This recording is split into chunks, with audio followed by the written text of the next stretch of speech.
என் அன்பு குழந்தையே, உனக்கான நல்ல விஷயங்களை செய்து கொடுப்பதற்காகவே உன் தாயானவள் இன்று உன்னை தேடி வந்திருக்கின்றேன். என் தங்க குழந்தையே, இன்று உன்னிடத்தில் ஒரு முக்கியமான எச்சரிக்கை பதிவினை கொண்டு வரவேண்டிய கட்டாயம் இந்த நேரத்தில் வந்துவிட்டது. ஏனென்றால் என் பிள்ளையை சுற்றி ஒரு ஆபத்து நடந்து கொண்டிருக்கும் பொழுது அதனை உடனடியாக என் குழந்தைக்கு தெரிவிக்க வேண்டியது இந்த தாயானவளின் கடமை அல்லவா? நேரம் காலம் பார்த்தும் பார்க்காமல் அம்மா உன்னை தேடி உன்னிடத்தில் வந்து இதை சொல்ல வந்திருக்கின்றேன். உன்னுடைய இல்லத்தை அடிக்கடி ஒருவன் நோட்டமிட்டு சென்று கொண்டிருந்தான் என்று முன்பாகவே உனக்கு எச்சரித்திருந்தேன். ஆனால் இப்பொழுது உன் இல்லத்திற்கு மிகவும் அருகில் இருக்கின்ற ஒருவன் உன்னுடைய இல்லத்தில் ஒரு விஷயத்தை எடுத்துவிட்டு சென்று விட்டான். அவனினுடைய நடவடிக்கைகள் எதுவுமே சரியில்லை. அவன் உன்னிடத்தில் பேசுகின்ற விதமும் சரியில்லை. நீ சுதாரிப்பாக இருக்க வேண்டிய நேரம். அதனால்தான் உன் அம்மா இதனை உன்னிடத்தில் உடனடியாக சொல்லிவிட வேண்டும் என்று நினைத்து வந்துவிட்டேன். என் குழந்தையே, என்ன நடந்தது? இவர் யார்? என்ன செய்கின்றார்? எந்த விஷயத்தை உன் இல்லத்தில் இருந்து எடுத்து சென்றார்? அதனால் உன் வாழ்க்கையில் என்னென்ன பாதிப்புகள் வந்திருக்கின்றது என்பதனையெல்லாம் கட்டாயமாக இன்று உன் தாயானவள் என் மூலமாக நீ தெரிந்து கொள்ள வேண்டிய நேரம் வந்துவிட்டது. உன்னுடைய வாழ்க்கையில் நடந்து கொண்டிருக்கின்ற சில விஷயங்கள் எப்பொழுதுமே உன்னுடைய மனதிற்கு வேதனையை கொடுப்பது போல இருந்தாலும் ஏதாவது ஒரு பிடித்தம் உன்னை வாழ்க்கையில் மீண்டும் வாழ வேண்டும் என்று சொல்கின்றது. ஒருவேளை அது தெய்வத்தின் மீது உனக்கு இருக்கின்ற பிடித்தமாக கூட இருக்கலாம். தெய்வத்தின் மீது உனக்கு இருக்கின்ற நம்பிக்கையாக கூட இருக்கலாம். இந்த நம்பிக்கையை கொண்டு நீ எப்பொழுதும் வாழ வேண்டும் என்று நினைக்கின்றாய் அல்லவா? அது ஒன்றே உன்னை மேலும் மேலும் நல்ல நிலைக்கு அழைத்து கொண்டு வரும். அப்படி இருக்கின்ற இந்த வாழ்க்கையில் இன்று உன் தாயானவள் நான் உனக்கு சொல்கின்ற இந்த விஷயங்கள் எல்லாமும் உன்னுடைய வாழ்க்கையில் அப்படியே நடந்து கொண்டிருக்கின்றது. இது உனக்கு பிரச்சனைகள் என்று நான் சொல்ல வரவில்லை. ஆனால் உனக்கு நடக்கின்ற இந்த விஷயம் கூட நீ தெரியாமல் இருக்கின்றாய் என்பதுதான் உன் அம்மாவினுடைய ஆதங்கம். என் பிள்ளையே, எல்லோரையுமே கண்மூடித்தனமாக நம்பிவிடக் கூடாது. ஒருவர் நல்லபடியாக சிரித்து சிரித்து பேசுகின்றார் என்பதற்காக அவர்கள் செய்கின்ற விஷயங்களையெல்லாம் நாம் அப்படியே நம்பிவிடக்கூடாது. அதிகமாக சிரித்து பேசுகின்றவர்கள் எல்லா நிலையிலும் உனக்கு ஆதரவாக இருப்பது போல நின்று கொண்டிருப்பவர்களை எல்லாம் எப்பொழுதுமே நீ நம்பிவிடாதே. ஏன் தெரியுமா? இக்கட்டான நிலை வரும்பொழுது, உண்மையாகவே உனக்கு பிரச்சனைகள் வரும்பொழுது, இவர்கள் உன்னை உதறிவிட்டு செல்லும் பொழுதுதான் இவர்களினுடைய உண்மையான மனது என்னவென்று உனக்கு புரிய வரும். அதனால் இக்கட்டான சூழ்நிலை வரும் வரை நீ காத்து கொண்டிருக்க வேண்டிய அவசியமில்லை. உன்னுடைய வாழ்க்கையில் என்ன நடக்கின்றது என்பதனை நீ சற்று பொறுத்திருந்து பார்த்துவிட்டாலே போதும். உன்னை தேடி வந்து இவர்கள் உனக்கு கொடுக்கின்ற அத்தனை துன்பங்களையும் உன்னால் நிச்சயமாக புரிந்து கொள்ள முடியும். என் பிள்ளையே, எப்பொழுதும் நாம் நல்ல நிலையில் இருக்கும் பொழுது நம்மோடு இருந்து உதவி செய்பவர்களை விட நீ கஷ்டத்தில் இருக்கும் பொழுது யார் உனக்கு உதவி செய்கின்றார்கள் என்பதனை பொறுத்து பார்த்தால் மட்டும்தான் ஒருவரினுடைய உண்மையான மனது என்னவென்று உன்னால் புரிந்து கொள்ள முடியும். இது போன்றவர்கள் உன்னுடைய வாழ்க்கையில் வந்து வந்து சென்று கொண்டுதான் இருப்பார்கள். இவர்கள் உனக்கு துன்பங்களை கொடுக்கத்தான் செய்வார்கள். ஆனாலும் என் குழந்தையே, இவர்களை நம்பி நீ ஒரு பொழுதும் ஏமாந்து விடாதே என்றுதான் உன் அம்மா நான் உனக்கு சொல்லி கொண்டிருக்கின்றேன்.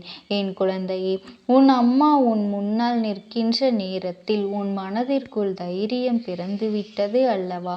அப்படியானால் அதே தைரியத்தோடு உன் தாயானவள் சொல்கின்ற வார்த்தைகளை நீ முழுமையாக கேள். என் பிள்ளையே, உன்னுடைய இல்லத்திற்கு அருகில் இருக்கின்ற ஒருவர் இந்த ஆண். உன் இல்லத்தை சில காலமாக நோட்டமிட்டு கொண்டுதான் இருக்கின்றார். உன் இல்லத்தில் என்ன நடந்தாலும் உடனடியாக அதனை வந்துவிடுகின்றார். என்ன ஏது என்று கேள்வி மேல் கேள்வி கேட்டு துளைத்தெடுக்கின்றார். அவருக்கு உன் இல்லத்தில் இருக்கின்ற சந்தோஷம் இருக்கக்கூடாது.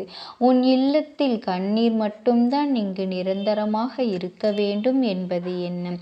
அதற்கு என்னவெல்லாம் செய்ய வேண்டும், எப்படியெல்லாம் செய்ய வேண்டும் என்று பல நாட்களாகவே சிந்தித்து சிந்தித்து உன் இல்லத்திலிருந்து ஒரு பொருளை அவர் எடுத்து சென்று விட்டார். என் குழந்தையே, எவ்வளவுதான் பிரச்சனைகள் இருந்தாலும், எவ்வளவுதான் சோதனைகள் உன்னுடைய குடும்பத்தில் இருந்தாலும், உன் இல்லத்தில் இருப்பவர்கள் யாருக்காவது ஒரு கஷ்டம் என்று ஒன்று வந்தால் எல்லோருமே ஒன்று சேர்ந்து அந்த பிரச்சனைகளை தீர்த்து வைப்பீர்கள். அதுதான் உங்களுக்குள் இருக்கின்ற மிகப்பெரிய ஒற்றுமை. அது மட்டும் அல்லாமல் இத்தனை நாளும் உங்களை அடுத்தடுத்த கட்டத்தை நோக்கி வாழ வைத்து கொண்டிருக்கின்ற ஒரு மிகப்பெரிய நம்பிக்கை. என்ன நடந்தாலும் நமக்கு நல்ல வாய்ப்பு கிடைத்தால் நாம் அதனை பயன்படுத்தி கொள்வோம். நாம் நமக்குள் 1000 தான் அடித்து கொண்டாலும் பிடித்து கொண்டாலும் மற்றவர்கள் முன்னிலையில் யாரும் யாரையும் விட்டு கொடுத்து விடமாட்டோம் என்கின்ற எண்ணம், அந்த ஒரு விஷயம்தான், அந்த ஒரு நம்பிக்கை தான் உங்கள் வாழ்க்கையை இத்தனை காலமும் நகர்த்தி வந்து கொண்டிருக்கின்றது. ஆனால் அருகில் இருக்கின்ற இவனுக்கு அது அத்தனை பொறாமை எண்ணங்களை கொடுக்கின்றது. எவ்வளவு கஷ்டங்கள் வந்தாலும் இவர்களால் மட்டும் எப்படி ஒற்றுமையாக இருக்க முடிகின்றது, இவர்களால் மட்டும் எப்படி இந்த விஷயத்தை சமாளிக்க முடிகின்றது என்பதுதான் அவர்களுக்கு மிகப்பெரிய வருத்தம். அப்படியானால் ஏதாவது எப்படியாவது செய்து உன்னுடைய வாழ்க்கையில் இருக்கின்ற இந்த நிலையை மாற்ற வேண்டும். உன்னுடைய குடும்பத்தில் இருக்கின்ற இந்த சூழ்நிலையை மாற்ற வேண்டும். எல்லோருக்கும் மனதிற்குள் இருக்கின்ற எண்ணங்கள் தெளிவாக வேண்டும். என்ன நடந்தாலும் எது வந்தாலும் யாரும் தன்னை சுற்றி இருக்கின்ற விஷயங்களையெல்லாம் நினைத்து வருத்தப்படுவது நிச்சயமாக இருக்க வேண்டும் என்று இவர்கள் எண்ணுகின்றார்கள். அதாவது துன்பம் அங்கே குடியிருக்க வேண்டும் என்று நினைக்கின்றார்கள். அப்பொழுதுதான் மனது நிம்மதியில்லாமல் போகும். அது மட்டும் அல்லாமல் வாழ்க்கையே விட்டு ஓடக்கூடிய நிலை கூட வந்துவிடும் அல்லவா? அப்படி ஒரு நிலையை உனக்கு உருவாக்க வேண்டும். இருக்கின்ற இவன் கங்கணம் கட்டிக்கொண்டு வருகின்றான். இவளினுடைய எண்ணத்தை உன் தாயானவள் நான் நிறைவேற்ற ஒரு பொழுதும் அனுமதிக்க மாட்டேன். ஆனால் இவன் இப்படி ஒரு எண்ணத்தோடு உன் இல்லத்தை நோக்கி வந்ததும் அவன் எடுத்தது என்னவென்றும் நான் சொல்கின்றேன். அதன் பிறகு நீ உண்மை என்னவென்று நிச்சயமாக தெரிந்து கொள்வாய். சில நாட்களாகவே உன் இல்லத்திற்குள் வந்து கொண்டிருக்கின்ற இவனிடத்தில் உன் இல்லத்தில் நடக்கின்ற கஷ்டங்களை எல்லாம் பகிர்ந்து கொண்டிருக்கின்றாய் என்பதுதான் உண்மை. அது மட்டுமல்லாமல் உனக்கும் உன் இல்லத்தில் இருக்கின்ற உன்னுடைய துணைக்கும் இடையில் ஏதாவது ஒரு மனக்கருத்து வேறுபாடுகள் இருந்தால் கூட அதனை நீ இவனிடத்தில் வெளிப்படையாக பகிர்ந்து கொள்கின்றாய். இந்த நேரத்தில் நமக்கு ஒரு ஆறுதல் கிடைத்தால் போதுமே என்கின்ற மனநிலையில் நீ இருந்ததனாலேயே என்னவோ இவர்களிடத்தில் இருந்து ஒரு ஆறுதலை தேடி உன்னுடைய வாழ்க்கையின் சந்தோஷத்தை மீட்டெடுக்க வேண்டும் என்று நினைத்து நீ அவர்களிடத்தில் எல்லா விஷயங்களையும் பகிர்ந்து கொண்டாய். ஆனால் அவர்கள் அதற்கு உனக்கு கொடுத்த பதில் என்ன தெரியுமா? இப்படி ஒரு வாழ்க்கையை எதற்காக வாழ்ந்து கொண்டிருக்கின்றாய்? இதிலிருந்து வெளிவருவதற்கு ஏதாவது ஒரு முயற்சிகள் செய்ய வேண்டியது தானே? நிச்சயமாக நல்ல வழி பிறக்குமே என்று சொல்லி ஒரு குடும்பத்தை எப்படி பிரிக்க வேண்டுமே அந்த அளவிற்கு வேலைகளை செய்து கொண்டிருக்கின்றார்கள். குடும்பத்தில் இருப்பவர்கள் எல்லோருமே நன்றாக இருக்க வேண்டும் என்று நாம் நினைத்து கொண்டிருக்கும் பொழுது நம் மூலமாகவே நம்முடைய குடும்பத்திற்கு ஒரு கெடுதல் நடக்கின்றது என்றால் அதை நிச்சயமாக என்னவென்று கவனிக்க வேண்டும் அல்லவா? சர்வசாதாரணமான விஷயம் அல்ல, அவ்வளவு எளிதில் நடக்கக்கூடிய விஷயம் அல்ல. உன் வாழ்க்கையில் நடந்து கொண்டிருக்கின்ற ரகசியம்.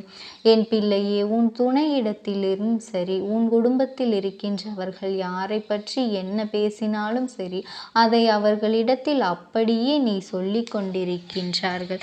அவர்களிடத்தில் அதை சொல்வதோடு மட்டுமல்லாமல் சொல்லாத சில வார்த்தைகளையும் சொல்லி உன்னுடைய குடும்பத்தில் பிரச்சனைகளை உருவாக்க இவர்கள் தயார் தயாராகி விட்டார்கள். மேலும் உன் குடும்பத்திற்கு கஷ்டங்கள் வர வேண்டும் என்று அவர்கள் நினைக்கின்றார்கள். அதனால் அவர்கள் உன்னுடைய குடும்பத்திலிருந்து எடுத்து சென்றது நேர்மறையான சிந்தனைகளை.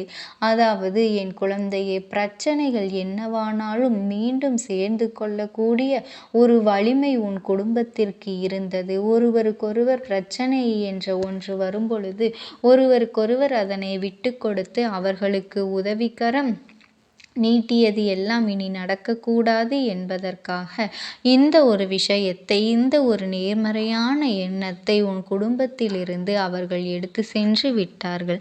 அதனால் என் தங்க குழந்தையை, இனிமேலாவது இந்த விஷயத்தில் எல்லாம் நீ கவனமாக இருக்க வேண்டும். நீ எதை நினைத்தும் கவலை கொள்ளாதே. இந்த தாயானவளினுடைய அன்பும் ஆசீர்வாதங்களும் என் செல்ல குழந்தைக்கு என்றென்றைக்கும் முழுமையாக கிடைத்து கொண்டே இருக்கும். உனக்கு எப்பேற்பட்ட இக்கட்டான சூழ்நிலைகள் வந்தாலும் என் நாமத்தை மட்டும் நீ மனதார உச்சரித்து கொண்டே இரு. ஓம் சக்தி, ஓம் ஆதிபரா சக்தி. தாயே போற்றி. நீ நல்லது நினைத்தால் இந்த தாயின் ஆசீர்வாதத்தில் உனக்கு நல்லது மட்டுமே நடக்கும். என் அன்பு பிள்ளையே, இன்று இந்த நிமிடம் இந்த அம்மாவின் வாக்கினை கேட்கும் பொழுது உன் கர்ம வினைகள் அத்தனையும் நிச்சயமாக உன்னை விட்டு விலகிவிடும் என்பதில் எந்த ஒரு மாற்று கருத்துமே கிடையாது. என் தங்கமே, இன்று உன் அம்மா உன்னிடத்தில் சொல்ல வந்திருக்கின்ற இந்த செய்தியானது மிக மிக முக்கியமான செய்தி. இன்று உன்னுடைய வாழ்க்கையில் நீ மிகவும் அதிகமாக தெரிந்து கொள்ள வேண்டிய ஒரு செய்தியாகும். என் தங்க குழந்தையே, உன் அம்மா நான் உன் வாழ்க்கையை பற்றியும் உன் துணையை பற்றியும் உன் துணைக்காக காத்திருக்கும் ஒரு பெண்ணை பற்றியும் சொல்ல வந்திருக்கின்றேன் என்றால் நிச்சயமாக இதனை நீ தெரிந்து கொள்ளதானே வேண்டும். என் அன்பு குழந்தையே, எத்தனையோ நாட்களுக்கு பிறகு உனக்கும் உன் துணைக்கும் இடையில் இருக்கின்ற கருத்து வேறுபாடுகள் கொஞ்சம் மறைந்து இப்பொழுது உன் உறவு உன்னை தேடி வர தயாராகிவிட்டது. இந்த உறவு உன்னை தேடி வரும் பொழுது நிச்சயமாக என் குழந்தை, நீ இந்த வாழ்க்கையில் இந்த உறவின் மீது நீ வைத்திருக்கின்ற அன்பு இன்னமும் அதிகமாகி வரும் பொழுது ஒட்டுமொத்த அன்பையும் அவர்களிடத்தில் கொட்டி தீர்க்க வேண்டும் என்று காத்து கொண்டிருக்கின்றாய். ஆனால் நான் சொல்கின்ற ஒருவர் இப்படியெல்லாம் உன் வாழ்க்கையில் நடந்துவிடக்கூடாது என்பதற்காகத்தான் இந்த விஷயங்கள் எதுவுமே உன் வாழ்க்கையில் மாற்றங்களை கொண்டு வந்துவிடக்கூடாது என்பதற்காக இடையில் வழிமறைத்து உன்னுடைய சந்தோஷங்கள் அனைத்தையும் பறிப்பதற்காக காத்து கொண்டு இருக்கின்றது என்பதனை நீ தெரிந்து கொள். இப்படி உனக்கும் உன் உறவுக்கும் இடையில் வழிமறித்து நிற்கின்ற இந்த பெண் யார்? அவளின் தேவைதான் என்ன? உன் வாழ்க்கைக்குள் அவள் நுழைய வேண்டிய காரணம் என்ன? அம்மா உனக்கு அதனை நான் வெளிப்படையாக சொல்லிவிட வந்திருக்கின்றேன். என்னவென்றாலும் வெட்டு ஒன்று துண்டு ரெண்டு என்று பேசுகின்ற உன் தாயானவள் நான் அல்லவா? எதையும் ஒளித்து மறைத்து வைக்க தெரியாதவள். ஏனென்றால் இந்த வாழ்க்கையை இங்கு பதம் பார்க்க நினைத்து விட்டார்கள். இதற்கு மேலும் நாம் மறைத்து வைத்து இவர்கள் துன்பங்கள் கொடுப்பார்கள் என்று யோசித்து கொண்டிருந்தோமேயானால் இந்த வாழ்க்கை மேலும் மேலும் பல கஷ்டங்களை உனக்கு தந்து கொண்டே இருக்கும். மேலும் மேலும் பல இன்னல்களை உன் வாழ்க்கையில் நடத்தி கொண்டே இருக்கும். அதனால் உன்னை தேடி வருகின்ற ஒவ்வொரு விஷயங்களுக்கும் சரியான புரிதலை கொடுக்க வேண்டும் என்றுதான் உன் அம்மா நான் இன்று உன் முன்னிலையில் வந்திருக்கின்றேன். என்னவாகிவிட்டது, ஏதுவாகிவிட்டது என்று என் குழந்தை நீ வருத்தப்படுகின்றாய் அல்லவா? ஆனால் உன்னை தேடி வருகின்ற விஷயங்களும் உனக்கே உனக்கான உண்மைகளும் இந்த வாழ்க்கையில் இனிமேல் உனக்கு மிகப்பெரிய புரிதலை உனக்கு கொடுக்க வேண்டும். இந்த வாழ்க்கையில் மிகப்பெரிய மாறுதல்களை கொடுக்க வேண்டும். உன்னை சுற்றி வருகின்ற அத்தனை விஷயங்களிலும் உனக்கான உண்மைகளை நிச்சயமாக நீ எடுத்து சொல்ல வேண்டும்.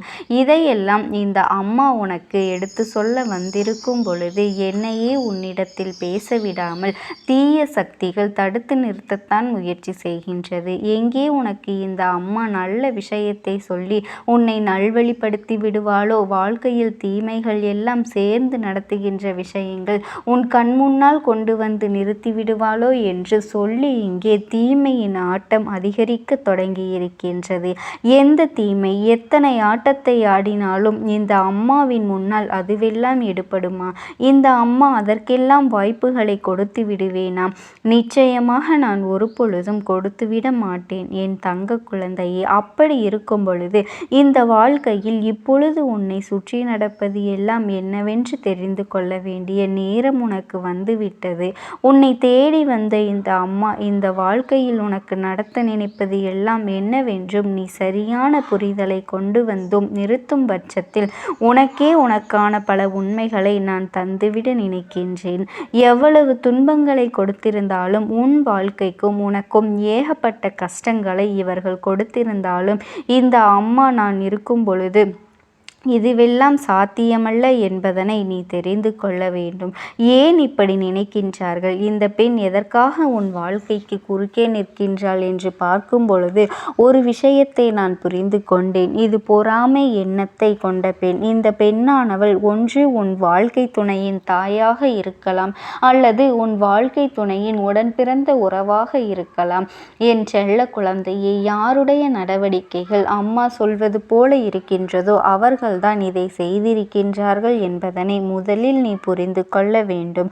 என் தங்கமே, இத்தனை நாளும் உனக்கும் உன் துணைக்கும் இடையில் ஏற்பட்ட பிரிவு உன்னால் ஏற்றுக்கொள்ள முடியாத ஒரு பிரிவாக இருந்தது.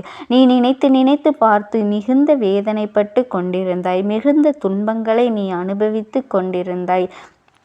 எதுவானாலும் இந்த வாழ்க்கையில் நமக்கு நடக்கக்கூடிய உண்மைகளை எல்லாம் நாம் சரியாக உணர்ந்து கொள்ள முடியாதபடிக்கு என் பிள்ளை நீ ஏகப்பட்ட கஷ்டங்களோடும் கண்ணீரோடும் கவலையோடும் இருந்து கொண்டிருந்தாய். அப்படி இருக்கும் பொழுது உனக்கு நடப்பதை எல்லாம் உன்னால் சரியாக புரிந்து கொள்ள முடியவில்லை. நம் துணைதானே, நம் வாழ்க்கை தானே, அவர்கள் மட்டும்தானே எல்லாம். அப்படி இருக்கும் பொழுது அவர்கள் நமக்கு இப்படி ஒரு துன்பத்தை கொடுக்கலாமா என்று சொல்லி என் குழந்தை நீ மிகுந்த வேதனைப்பட்டு நின்று கொண்டிருந்தாய் அல்லவா?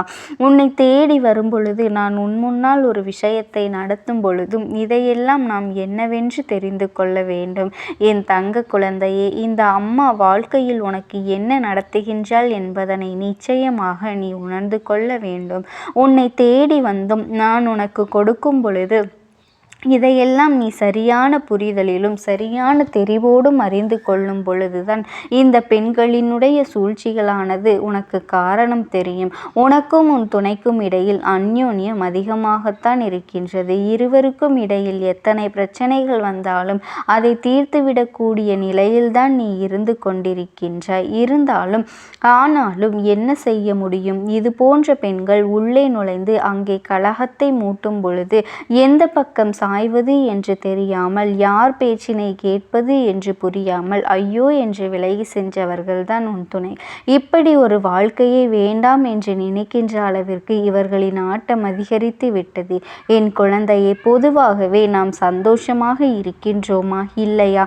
நம்மை சார்ந்தவர்கள் சந்தோஷமாக இருக்கின்றார்களா? அவர்களுக்கு கிடைத்த வாழ்க்கை நிம்மதியாக வாழ வேண்டும் என்று நினைப்பதுதான் நல்ல உறவாக இருக்க முடியும்.